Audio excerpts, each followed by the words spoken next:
I was really surprised.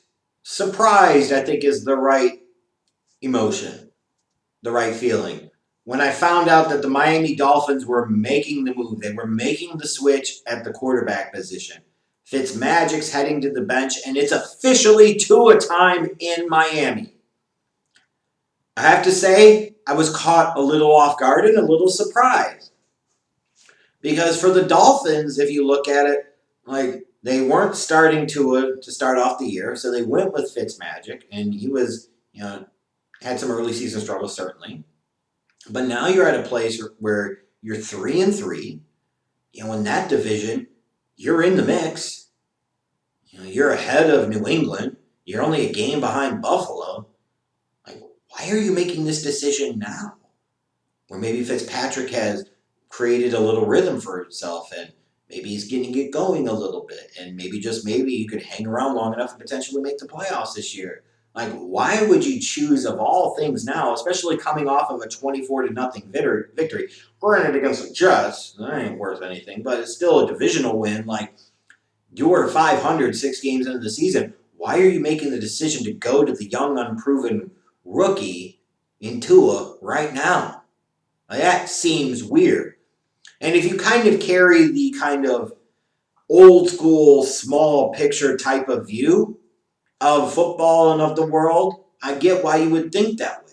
And I would get why you would be really surprised by this. And maybe if you're a Dolphins fan, like you're disappointed with this. But I just think that's the wrong approach. It's absolutely to a time. Every game that Fitzpatrick was starting was one game wasted that wasn't to a time. I mean, it is that simple. It absolutely, positively is. Now, to me, I was a little bit supportive of the Dolphins taking it slower with Tua because of the hip injury and so forth, like giving his body some time to truly recover, truly feel like you're in a really good spot. I did not feel there was as much pressure to maybe start him week one as there was a Burrow in Cincinnati or, the Chargers who should have been starting Herbert from week one. Like, I could understand a little bit the desire to bench Tua put him on the bench for a little bit and let him sit for a little while. But not so much to learn, but to recover. Like, I really have a problem with the old school mentality that fans and some NFL people have still about the best way for a young quarterback to acclimate to the game and learn the game is to sit on the bench and watch. If that isn't the dumbest crock of shit that I've ever heard and absolutely carries no relevancy in the modern NFL, then you're going to instantly bring up the Patrick Mahomes example for him sitting all but one game in 2017. You really think Mahomes would have struggled that much more in his career if he would have been tasked with starting right away? Really? Like, the reality is, all the Chiefs did was wasted time in 2017 with Alex Smith as their quarterback, even though he had his best year of his 5 years there in KC. At the end of the day, it wasn't good enough, and it didn't matter. Like, every game that Alex Smith started in 2017 was a waste of time. It was a missed opportunity for Mahomes to learn on the fly, and you could excuse some of the mistakes and problems as a rookie. And especially with the way the league is set up now from a salary cap standpoint, when you take a young quarterback high like this, like, you got to be ready to put them in a spot to play right now. And you got to be able to find out now if they could be that dude. Because if you get confidence they could be that dude, the fortunes of your organization are going to change very quickly, which puts you in close to a win-now mode to go and be aggressive in spending money in free agency and making aggressive moves in the draft and making aggressive trades to bring in big-name guys with higher salaries because you want to take advantage of that young quarterback while he's still on that rookie-scale contract. Like, that's how you build a champion in the modern NFL now. That whole thing of letting a rookie quarterback sit behind a veteran for 2 or 3 years is just counterproductive and flat out stupid and in no way, shape, or form matches the actual reality of the league today.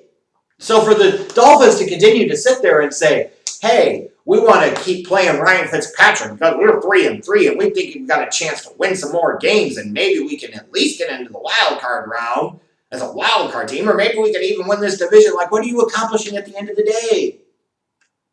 Fitzpatrick's not your long-term answer. And if you think about this from a big picture standpoint, what would you rather do if you're the Miami Dolphins or if you're a Dolphins fan or just any team in general, your own team? Would you rather win 9 games with Ryan Fitzpatrick as your quarterback and get bounced in the first round of the playoffs or even worse, still miss the playoffs?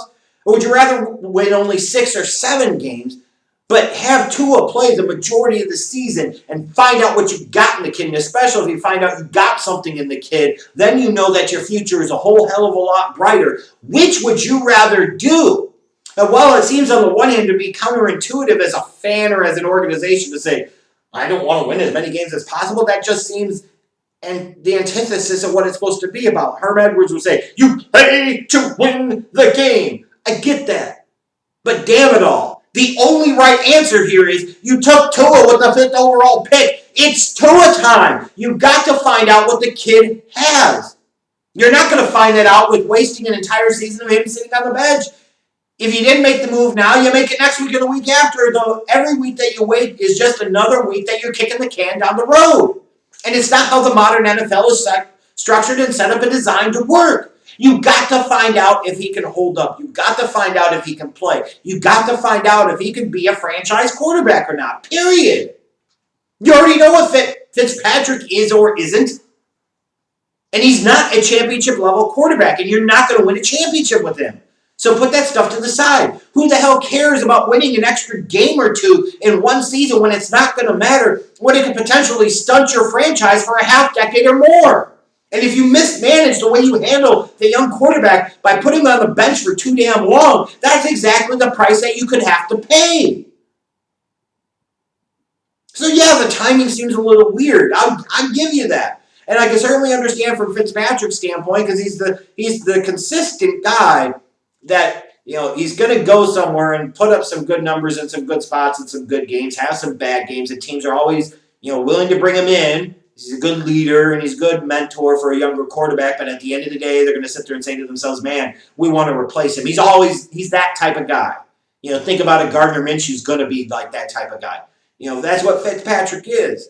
So I get it. He's like, man, the team's 3-3. What more am I supposed to do? Well, be better. But yeah, other than that, I understand. Like, he's going to have some emotions about it. He's going to be hurt about it. But it's a business. And the best business decision for the now and the long term is for the Dolphins to start Tua. You got to start the Tagovailoa kid. You got to know whether he was a production of that Alabama system, or you got to know whether or not he could be a top 10 or 12 quarterback in this league.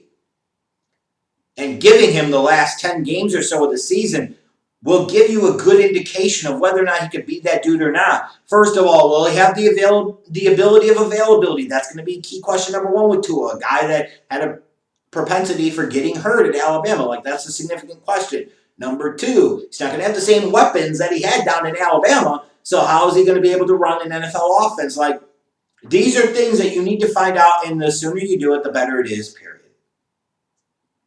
If your approach was, well, we think we win more games with Ryan Fitzpatrick than Tua, so Fitzpatrick is the start, I'm sorry, but in my opinion, your approach is just wrong. And your thought process is wrong. You are not in a position where you're trying to win it all, so you don't play Fitzpatrick, period. And if Tua was healthy from game one, realistically, I could have made the argument, Tua should be starting from week one. I understand wanting to take your time a little bit with the hip injury, but if you feel confident that he's 100% healthy, then this is 100% the time to do it, period. Give yourself the next year and a half. Rest of this season, next season. You're going to find out whether Tua could be that guy or not. And if he is, and the fortunes of that Dolphins organization change very, very quickly. And if he's not, man, it's better that you found out sooner rather than later so you didn't sit there and wait too long and, emit gas. But more importantly, it lets you know that it's time to move the hell on. That's it. I mean, I ask you Dolphins fans, does this really bother you? Does this surprise you? Do you not agree with this decision? And if you don't agree with this decision to play Tua now, I got to ask why. Is it that dated, old school type of thinking about the league and about the quarterback position that is just not modern? It's just not in tune with what we've seen so far in the 21st century? What is it? Is it that you want to sit there and contend for a playoff spot in a year where you know damn good and well you're not a contender? What's the point? Even if you're not a Dolphins fan, but if you were in their shoes with your team, what would you rather do? And it's always easy to just sit there and say, when in doubt, play the young guy. Let's think about the future, the future, the future. I get that. But damn it, in this case, for the Dolphins, it is about the future. And the future is now Fitzpatrick's the past. It's Tua time. They absolutely made the right call here, period.